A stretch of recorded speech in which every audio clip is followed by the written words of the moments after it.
daily in the morning and the evening, it says the voice of God would come and walk in the cool of the evening. And he and his man would commune together. And Adam never asked one time, show me your glory. Sisters and brothers, so here we are. The perplexity, the answer has to be somewhere.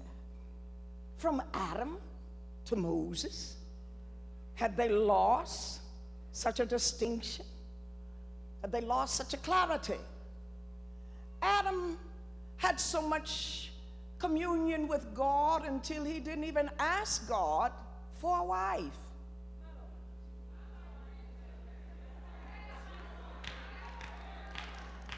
God had to tell him, it's not good for you to be the only one of you. You need someone like you that is not under you, but walks beside you. That is not beneath you, but can communicate intellectually with you. That can hold you. That can caress you. That don't have to compete with you. That can understand you. When God made womb man, out of his womb, he took her, presented him to Adam, and he said, this is Isha. It is good.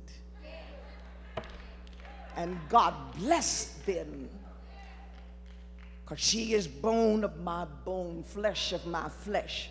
That was not just physiological makeup.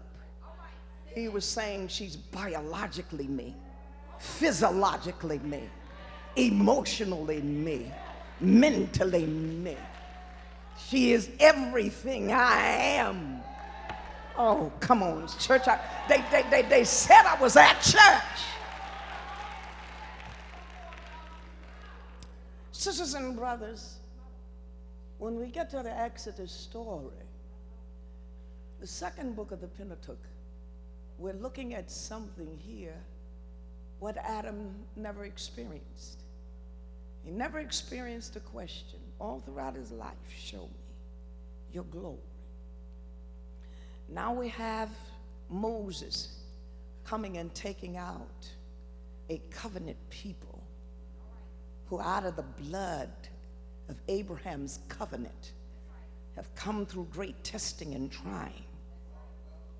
They have walked through the crucibles of such challenge and pain, despair, the mistreatment of tasking and enslavement. They have been embittered by their tests and their trials until their embitterment has absolutely reforged their psychological concepts about life. In their tongue, they say Jehovah, but in their heart, there is a plethora of other gods. In their tongue, they say Jehovah, but in their actions, they are serving other idolatrous entities. Something has happened. Adam never lost his way on who was God. Adam not one time, even when he was full of sin, full of the debauchery of the evil of his time, knew God when he walked in the garden and backed up and hid himself. Adam not one time did not know who to serve and who to bow down to. Adam never got lost where salvation was and who God was. But here in the book of Exodus, we see some kind of confusion where there seems to be a loss of identity of who God really is. God has literally taken time to show them through the stretching out of his arm while they were in their bondage and in their struggles and in their trials, while they were in their idolatry, even in Egypt, to show them how to separate God from God. God from God. He set up a pantheon and put himself on a stage and sent himself in a deliverer and gave him a prophet named Aaron. Let him walk into Egypt with nothing but a rod and a name in his lip. Sent him to the highest physical god of the land and told him one thing, tell him I am. And I came for my people and my message from my kingdom, and you're my ambassador. Let him go. Let them go with a purpose. See, you'll never let go out of one thing without a purpose to go into the next thing. Tell them I said let them go, to come out so that they can go in to worship me. Sisters and brothers in modern day Christendom, this is the trial that he has to deal with. But here he goes. He said, Pharaoh will take you as a god. You'll be God to Pharaoh. And your prophet will be Aaron. Speak to Aaron and have Aaron speak to Pharaoh.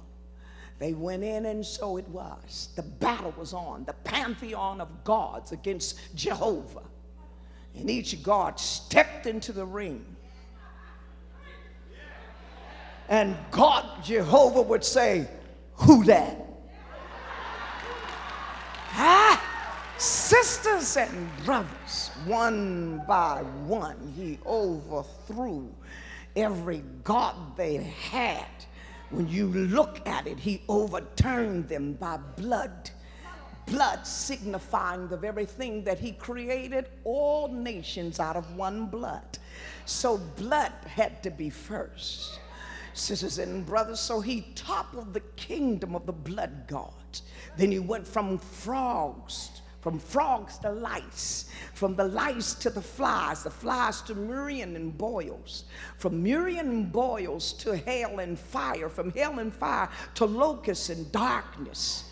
And once he covered, darkness was always the symbol of covering and hiding before you decapitated the head of those that you were about to literally destroy.